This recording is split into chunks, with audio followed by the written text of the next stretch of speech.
Okay, Trump and President Xi just shook hands. I've always said this. There's never a relationship that's always bad.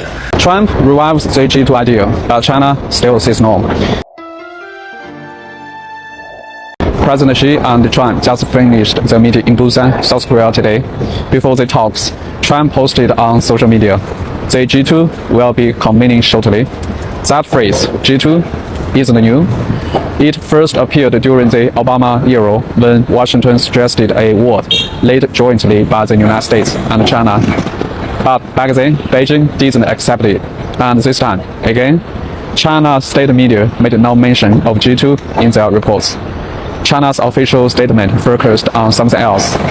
China and the United States can shoulder major country responsibilities together and do more good things for both nations and the world. Sounds cooperative, but it's not G2. Here is the difference. G2 feels like two countries ruling the world together. China's worldview is different. It prefers multipolarity, where power is shared among many, including Brazil, India, Russia, and others. A G2 world contradicts China's diplomatic philosophy. In recent talks with Chinese governors, I found that no one believes in Trump's goodwill, even if both sides agree to ease sanctions or restart cooperation. Most in China expect the US to break its word again, as they have seen too many times before. To them, Trump's friendship talk is political theater, and American first always comes first. So how do we understand China-US relations today? They are locked in what Chinese analysts called fight but don't break. Both sides know the other is their biggest rival, but neither can afford a clean break. They will keep negotiating while fighting, fighting while negotiating, trying to avoid a full military conflict, especially on major geopolitical flashpoints. After today's meeting, Trump will almost certainly declare he won. That's what he does. But here is the truth. His scale tactics that work on others rarely work on China. And on China's side, official coverage showed no emotion, no joy, no anger. But beneath that calm tone, one thing feels clear, a growing confidence. Just like 3 days ago, China's diplomacy chief Wang Yi said, President Xi and President Trump are both world-class leaders. I'm Yuan, unpacking China and the shifting world around it. Follow for first-hand insights on how people, ideas, and opportunities are moving into the new global era. Check my bio page for more. Thank you. Maybe there'll be some good news for soybean farmers really soon. So I was browsing on Chinese internet. There's a lot of social media, even news outlets posting about Brazilian soybeans are overpriced right now, and the quality is not as good as the Americans. Soaking soybeans in salt water is a classic cooking technique from the 1970s that not many know how to do today. First, soak the soybeans in salt water until they plump up. Then boil them for 30 minutes to remove the bean smell and let them cool off. Mix 100 grams of plain flour with a packet of yeast, enough for 2 gin of beans, ensuring each bean is evenly coated. Let the coated beans ferment in a warm place for 2 days until you see a yellow-green mold, which indicates successful fermentation. Wash and drain the beans, then mix them with boiling water and salt in a clean jar, ensuring the salt water covers the beans. Cover, and let it ferment in a sunny spot for a month, stirring every 3 days to prevent mold. The resulting sauce will deepen in flavor and color over time. Once ready, strain the sauce for use. This homemade soy sauce is rich, fragrant, and free from additives, offering a healthier and more satisfying alternative to store-bought versions. So I just saw that on TikTok right now from a recipe channel, and we all know what that is, right? China is not buying soybeans, so farmers are trying to help. They're trying to get ways to get us to buy it. But if you want to make homemade soy sauce, you can support American farmers. Feel bad for the beef industry, because the beef industry, they buy about 6 billion bushels of corn from us every year. And that's worth $25 billion of economic activity that goes back to grain farmers like me. And those poor cow-calf producers are finally getting ahead after being in debt too. And Stephanie, the American people need to realize that only 16 cents of every dollar goes back to me, the farmer, and the rancher. And it's the packers who are making the money right now. And when I feel so bad for our seniors sitting at home saying, why are these farmers asking for a bailout? We're not asking for a bailout. Donald Trump did this to us. And unfortunately, we are hurting right now. We are the collateral damage to what's going on. And he had 8 years to plan this. Why did he put us in the crosshairs of this collateral damage? A couple of comments. First, Mr. Farmer here, I don't know his last name, so he's Mr. Farmer. Mr. Farmer says, we're not asking for a bailout. Donald Trump did this to us. Yeah, well, you're still asking for a bailout. It doesn't cease to be a bailout. When you're asking for the federal government to give you a shit ton of money, that's a bailout. It doesn't cease to become a bailout just because Donald Trump did this to you. Donald Trump is screwing over a lot of people. Now, Mr. Farmer, and I don't know if Mr. Farmer here voted for Donald Trump or not. If he did not vote for Donald Trump, then I feel as sorry for him as I do for all the rest of us who did not vote for this, but who are being screwed. I don't know, statistically speaking, it's more likely than not, far more likely than not, since Mr. Farmer is in fact a farmer, it's much more likely that he did vote for Donald Trump. But regardless, farmers in general voted for this, right? Like overwhelmingly, farmers voted for this.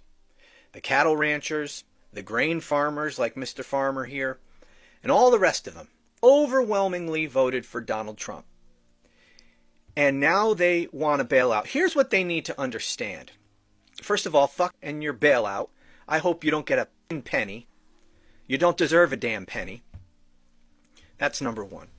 But number two, he doesn't care about farmers. He doesn't care about anyone. And see, here's why you farmers are going to get screwed. Because he doesn't need you anymore. You voted to re-elect him. You voted overwhelmingly to re-elect him. He got from you what he wanted, your vote. You helped him stay out of prison, which was his primary goal in running for re-election. So you've done that. He's not going to prison, most likely, although I'm still holding out hope. And he's committing crimes left and right, even right now, that are not covered by the Supreme Court's immunity decision.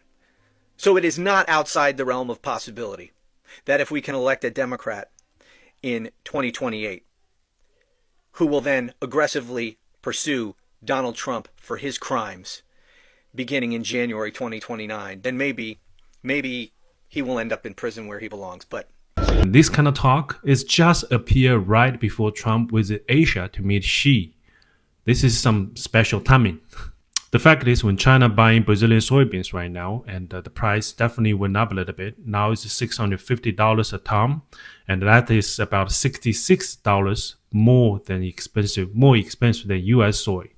And those news outlets starting to talk about it. I'm talking about it's so expensive in Brazil, and maybe you should just buy American soybeans. That's some people like spreading this kind of news on internet. For me, this is not just some random stories. This is usually a signal. Someone is shaping public opinion, maybe to pave the way for buying American soy again. It's the timing. The timing couldn't be more perfect. Trump is heading to Asia, pretending to be the global deal maker. You know, he is going to meet so many people there. And then Christmas is coming, inflation still high, and another 100% tariff hike would blow up price for Americans.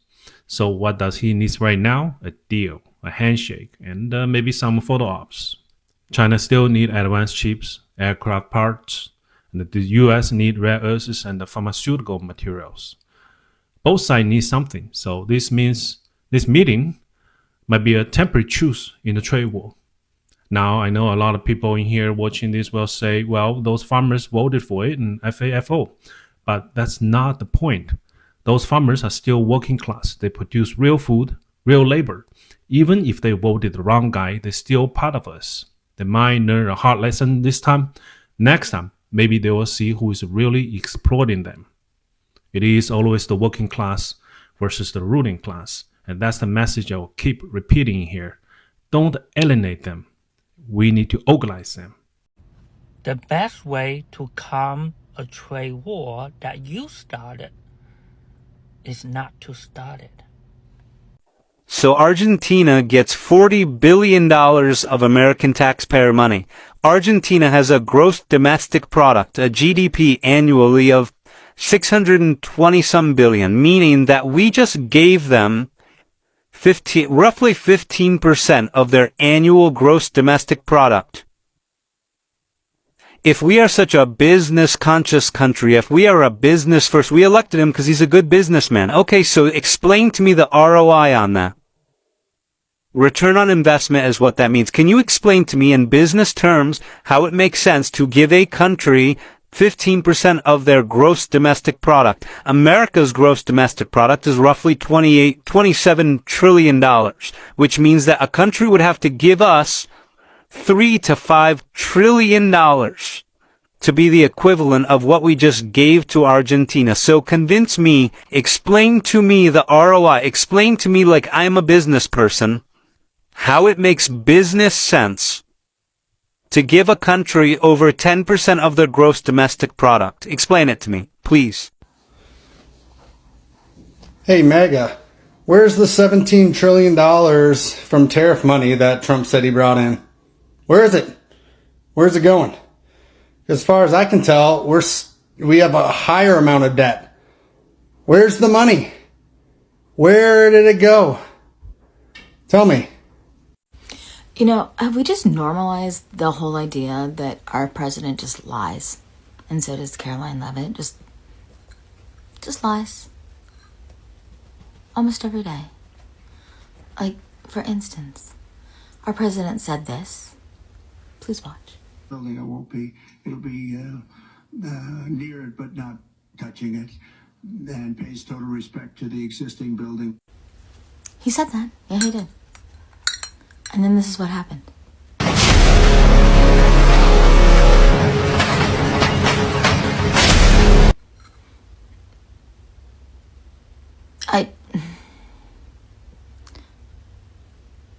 Where's the accountability? That's my question. In Chinese, we don't call him Donald Trump, we call him Dong Wang, literally translated as the king of know-it-all. So do you think we gave him that name as a compliment or sarcasm? Let me know in the comment.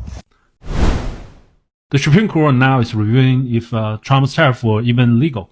If he loses, and Washington has to refund billions in tariff money. Sounds fair, right? But the thing is, except the money was not paid by China. You'll understand that. Now we're in the same page. It came from U.S. importers, small business, family distributors, local factories. They get some relief, which is fair, and when it refunded. But the thing is, for the big corporations, they already passed those costs to the consumers. Price went up, you paid more. Now they'll get that money back to their own pocket, and you are not getting anything. They're probably going to give you some coupons. Meanwhile, Trump's strong tariff threat crashed the stock market and proved that one thing, the U.S. economy still depends on China's production. You can't build a plain cheap battery without Chinese materials. That's not weakness from China. That's decades of real industrial strengths. And I say this for someone who lived through China's industrialization. I've been to those factories, and my family works in the factory. I saw those factories rise and the pollutions, the exhaustion, the work ethic, the sacrifice. It took generations. It was not easy. If America truly wanted to bring manufacturing back, it's not about tariffs. The whole country has to reinvent itself. Politics, culture, education, policy making, everything. It could take 50 years, maybe 100. That's the real cost. There's only one solution. Stop pretending it's a zero-sum game. It's not a law of jungle kind of thing. The world is big enough for cooperation. We can work with each other and make our citizens happy, and that's the only way forward. Usually videos like this comes with full article with more context, and it's on my Substack, link in bio, or visit grumpychineseguy.com. Thank you for all the following and the subscriptions. You guys keep me going. And thank you. Take care. Different countries may have very different ways to pick their leaders. But when these leaders were sent to the international stage to negotiate on behalf of the country, we all hope for the same thing. We hope that the leader can negotiate on behalf of the country with the best interests of the country in their heart, not to let personal agenda get in the way. Let's just hope we pick the right leader. There are two Chinese who can take some credit on this. One is Sun Tzu, who wrote The Art of War, who said, the key to win any war is preparation. Prepare it well, you will win the war. And the second person who can take some credit is Mao Zedong, who said, the Imperial West will never give up the dream of destroying us. 帝国主义亡我之心不死. Be prepared. So Mao Zedong told Chinese to be always prepared, because the Western power is always trying to destroy China. Be prepared. That is why